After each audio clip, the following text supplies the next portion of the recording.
ETF index mutual funds నేర్చుకుని stock మార్కెట్లో రాణించాలనుకుంటున్నారా? వెంటనే ఈ నెంబర్కి కాల్ చేయండి.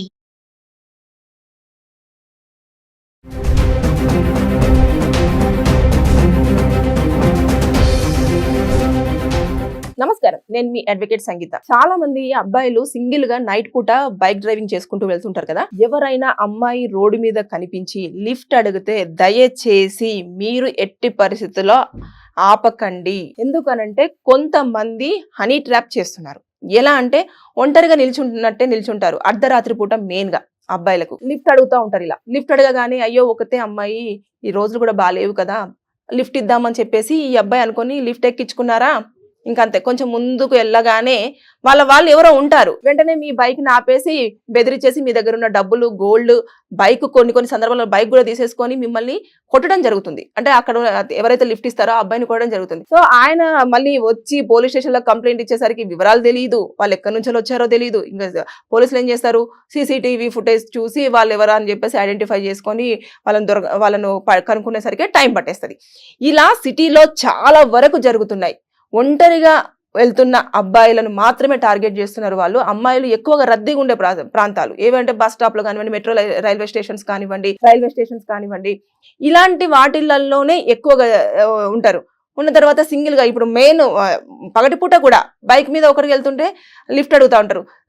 సార్ నాకు కొంచెం లిఫ్ట్ ఇవ్వరా, కొంచెం ముందు వరకు డ్రాప్ చేయండి అని చెప్పేసి, కొంచెం ముందు వరకు వెళ్ళి ఇంకో కొంచెం ముందుకు తీసుకెళ్లరా సార్ అని చెప్పేసి అడుగుతారు. అడగగానే పోనీలే అమ్మాయి ఒకటి ఒంటరిగా లిఫ్ట్ అడిగింది కదా అని చెప్పేసి మీరు పాపం అన్నారా. మీ ఫోను, మీ పర్సు రెండు, అలాగే మీ మెడలో ఉన్న చైన్ కూడా తెలియదు. వాళ్ళు ఎప్పుడు కట్ చేస్తారు, ఎలా కట్ చేస్తారు, ఎలా తీస్తారు అనేది కూడా తెలియదు.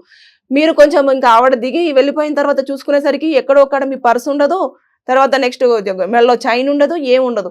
అరే ఎక్కడ పడేసుకున్నాను అని చెప్పేసి మీరు ఆలోచించుకొని పోలీస్ స్టేషన్కి వెళ్ళి నేను వస్తున్నప్పుడు ఈ ఏరియాలో నా పర్స్ పోయిందని చెప్పేసి కంప్లైంట్ చేశారనుకోండి, మళ్ళీ పోలీసులు ఏం చూస్తారు, వాళ్ళ వివరాలు తెలియదు కదా, మళ్ళీ సేమ్ అక్కడ ఏమైనా సీసీటీవీ ఫుటేజ్ ఉంటే అది మాత్రమే సీసీ కెమెరాలో అబ్జర్వ్ చేయడం జరుగుతుంది. ఈ అమ్మాయి ఎక్కడెక్కింది ఏంటిదని. ఇలాంటివన్నీ చాలా జరుగుతున్నాయి. అంతేకాదు ఇంకా కొంతమంది అమ్మాయిలు అయితే ఎక్కడైతే ఆ అబ్బాయిలు ఉంటారో ఆ అబ్బాయిల దగ్గరికి వెళ్ళేసి ఇట్లా నేను ఒక ఫోన్ చేసుకోవాలండి, నా దాంట్లో ఛార్జింగ్ అయిపోయింది, ప్లీజ్ నాకు చాలా అర్జెంట్ నీడీ ఉంది, నా ఫ్రెండ్ కోసం వెయిట్ చేస్తున్నానని చెప్పేసి ఫోన్ తీసుకుంటారు. ఫోన్ చేస్తారు. ఫోన్ చేసిన తర్వాత వాళ్ళ ఫోన్కే ఫోన్ నెంబర్కి చేస్తారన్నారు. చేసి ఆ నెంబర్తో నైట్ పూట చాటింగ్లు, కాల్స్ మాట్లాడుతూ ఉంటారు. సార్ నేను గుర్తున్నాను, ఆ రోజు నాకు లిఫ్ట్ ఇచ్చారు అది ఇదని చెప్పేసి మాట్లాడిన తర్వాత ఏమవుతుంది, ఇంకా అమ్మాయి మాట్లాడుతుందంటే అసలు ఇంకా అబ్బాయిలకు ఎక్కలేని ఆనందం. ఇంకా కానీ అది ఎంతవరకు ప్రమాదం అనేది మాత్రం గుర్తించరు. సో అయిన తర్వాత మీరే ఫోన్లు, చాటింగ్స్ తర్వాత ఇవన్నీ అయిన తర్వాత నెమ్మదిగా ఫొటోస్ పంపించేశారు. ఒక రోజు కలుద్దామని చెప్పేసి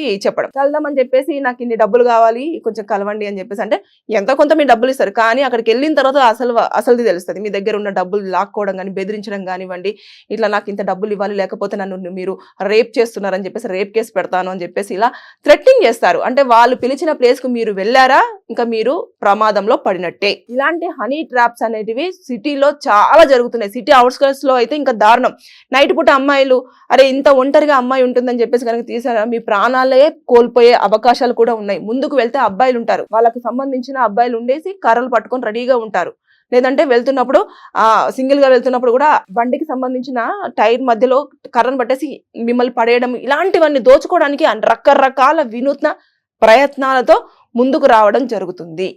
దయచేసి మీరు సాయం చేయండి, కానీ ఆ హెల్ప్ చేసే ముందు 1-2 సార్లు ఆలోచించండి. అది జెన్యూనా కాదా అనేది మీరు ఆలోచించుకొని అన్ని వివరాలు మీరు వాళ్ళకి తెలుసుకోండి. లేదు అనుకుంటే తినకి ఈ ప్రాబ్లం ఉందంట అని చెప్పేసి మీరు పోలీసులకు ఫోన్ చేయండి, హెల్ప్ లైన్స్ ఉంటాయి కదా వాటికి ఫోన్ చేయండి అని చెప్పేసి సజెషన్స్ ఇవ్వండి. అక్కడ తెలుసే కదా, అంత రద్దీ ప్లేసులలో ఆవిడకి అంత పెద్ద ప్రాబ్లం కూడా ఏముండదు. లిఫ్ట్ ఇవ్వాలి అనుకుంటే ర్యాపిడో బుక్ చేసుకోండి, నేను కావాలంటే ర్యాపిడో బుక్ చేసి నేను డబ్బులు ఇస్తాను అని చెప్పేసి మీరు ఒక 50-100 అంతే అవుతుంది. అది ఇచ్చేసైనా ఆవిడ వెళ్ళాలనుకున్న డెస్టినీకి మీరు పంపించండి. అంతే తప్పించి మీరే స్వయంగా అమ్మాయి కదా దించేద్దాము, ఆవిడ వెళ్దామని చెప్పేసి అంటే చాలా ప్రాబ్లం అవుతుంది. ఒక రేప్ కేసు కూడా ఫైల్ అయ్యింది. ఆ అమ్మాయి తీసుకెళ్ళింది, ఇట్లా నన్ను సార్ అక్కడ దగ్గర డ్రాప్ చేయరమ్మా, అమ్మ హాస్పిటల్లో ఉంది, నన్ను హాస్పిటల్ దగ్గర డ్రాప్ చేయండి అంటే ఎవరైనా కూడా ఇబ్బంది.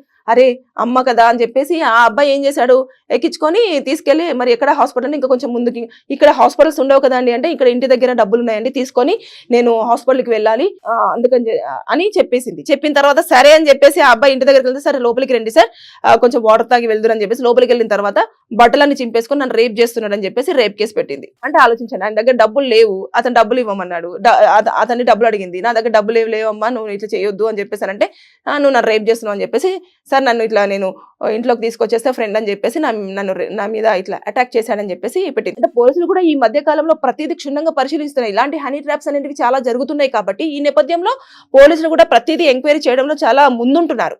కాబట్టి ఎట్టి పరిస్థితుల్లో కూడా ఎవరైనా సరే ఒంటరిగా బైక్ మీద వెళ్తున్న అబ్బాయిలనే టార్గెట్ చేస్తున్న అమ్మాయిలు చాలా మంది ఉన్నారు. ఇంకా వాళ్ళను ఏమని ఏ భాషతో పిలవాలో నాకు అర్థం కావట్లేదు. సో డబ్బుల కోసము రకరకాల వేషాలు ఎత్తుతున్నారు. అంటే హెల్త్ బాగాలేదంటారు, లేకపోతే మేము ఇక్కడ దాకా వచ్చాము మాకు ఈ ప్లేస్ కొత్త అని చెప్పేసి చెప్పడం కానివ్వండి, నేను వేరే ప్లేస్ లో డ్రాప్ అవ్వాలి అని చెప్పడం కానివ్వండి, ఇలా హాస్పిటల్స్ లో ఎవరో ఉన్నారు అని చెప్పేసి చెప్పడం కానివ్వండి, ఇలాంటి రకరకాల కారణాలతో మిమ్మల్ని మభ్య పెట్టడము, మీ ఫోన్ నెంబర్లు తీసుకోవడము, రాత్రిపూట చాటింగ్లు చేయడము, వాళ్ళ ఫొటోస్ పంపించడము, కలుద్దామని చెప్పేసి కలిసిన తర్వాత మిమ్మల్ని థ్రెటనింగ్ చేయడము, ఇలాంటివన్నీ జరిగి అబ్బాయిలు చాలా ప్రమాదాలలో పడుతున్నారు. ఇది మన దాకా రాలేదు కదా మనకెందుకు సంబంధం లేదులే అని అనుకోని మాత్రం అనుకోవద్దు. జాగ్రత్త, తస్మత్ జాగ్రత్త. సిటీలో చాలా చాలా చాలా జరుగుతున్నాయి. సో కాబట్టి మీరు అలర్ట్ గా ఉండండి. ఎవరికైనా ఇలాంటి జరిగే ముందు కూడా బాబు ఇలా చూసుకోరా, ఇలా ఉంటది అనే సిచ్యువేషన్ ని కూడా మీరు చెప్పే ప్రయత్నం మీ ఫ్రెండ్స్ కూడా చేయండి. సో అబ్బాయిలు అమ్మాయి ఒకతే ఉందని చెప్పేసి మీరు జాలి చూపించారంటే మీరు జైలుకు వెళ్ళే అవకాశం ఉంది. సో జాగ్రత్త, బీ కేర్ఫుల్. సిటీలో ఇవన్నీ ఎక్కువగా అవుతున్నాయి కాబట్టి మీరు చూడండి, పోలీస్ స్టేషన్కి వచ్చినంత మాత్రాన వాళ్ళు ఏం చేస్తారు, ఒక ఎఫ్ఐఆర్ రాసుకుంటారు, ఇలా ఈ అమ్మాయి మీ పర్సు దొంగతనం చేసిందనో లేకపోతే డబ్బులు థ్రెటనింగ్ చేసిందనో. రేప్ కేసు అయిందనుకోండి, అది పెద్ద ప్రమాదం కదా. రేప్ కేసు అయితే దానికి కాంప్రమైజ్ ఉండదు, మీరు కోర్టుల చుట్టూ తిరగాల్సి ఉంటుంది.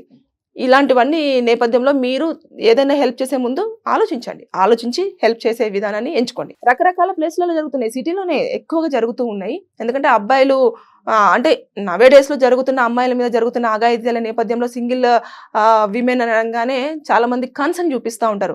అరే పాపం మన ఇంట్లో కూడా ఆడపిల్లలు ఉన్నారు కదా, కొంచెం హెల్ప్ చేస్తామన్న జాలి హృదయంతోనే ముందుకు వస్తున్నారేమో కానీ అదే మీకు ప్రమాదమై కూర్చుంటుంది. పోలీస్ స్టేషన్లో చాలా కోకొల్లలు ఉన్నాయి కేసులు, కానీ దానికి సరైన ఎవిడెన్సెస్ లేవు. అంటే నిజంగానే ఏం జరిగింది ఏంటి అనేది కూడా లేదు. వాళ్ళ ఐడెంటిటీ ఉండదు, వాళ్ళు ఎక్కడి నుంచి వస్తారో తెలియదు, ఎక్కడ నివసిస్తారో తెలియదు, ఏమి తెలియదు, వాళ్ళ పేరు తెలియదు, ఊరు తెలీదు. దొరికిన వాళ్ళు దొరుకుతున్నారు, దొరకని వాళ్ళు తప్పించుకొని తిరుగుతూనే ఉన్నారు. సో అబ్బాయిలు తస్మాత్ జాగ్రత్త. మీరు ఎట్టి పరిస్థితుల్లో మీరు కేసు ఫైల్ చేయొచ్చు అనుకుంటే మాత్రం ఆధారాలు లేనప్పుడు పోలీసులు కూడా ఏమీ చేయలేరు, కోర్టులు కూడా ఏమీ చేయలేవు. కాబట్టి మీరు జస్ట్ పోయింది నేను ఇట్లా మోసపోయాను అని చెప్పి చెప్పుకోవడమే తప్పించి మీరు ఇంకా న్యాయం పొందే అవకాశం చాలా తక్కువగా ఉంటుంది. కాబట్టి జాగ్రత్త. Thank you.